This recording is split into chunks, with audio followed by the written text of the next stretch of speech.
And today we are going to have a look at the Putnam question A3 from 1980, which is the integral between 0 and pi by 2 of the expression given, which is 1 over 1 plus tan x, where the tan x is raised to the power of the square root of 2.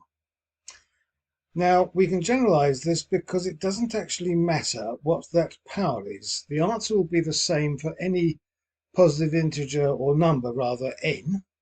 So I have constructed a new integral of 1 over 1 plus tan x to the power of n, and I'm using the King's property, which states that the integral between a and b of f of x is the same as the integral between a and b of f of b plus a minus x.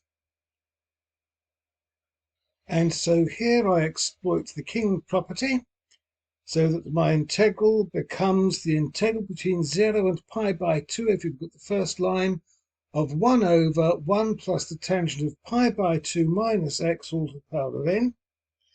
But the tangent of pi by 2 minus x is the reciprocal of the tangent of x.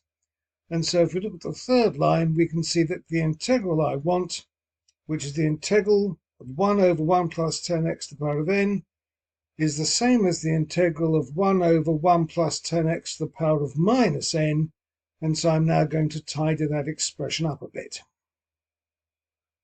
And so what I've done here is I've taken this expression here and I've multiplied top and bottom by tan x to the power of n.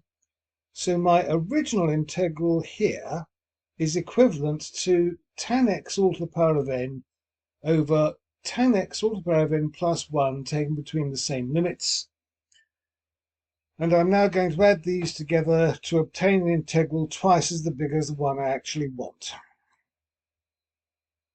And so, adding my two expressions together, I obtain this result here, that twice my integral is the integral between pi by 2 and 0 of 1 plus tan x to the n over 1 plus tan x to the n, so that 2 times my integral is the integral of 1 between those two limits dx. And so if you look at the second line, 2I is x taken between the limits of pi by 2 and 0. And so twice my integral will be pi by 2 minus 0. So my integral will be pi by 2 divided by 2, and the answer is pi by 4, and it doesn't matter what positive index you have on the bottom there. It can be the square root of 2, or almost any other number you care to name.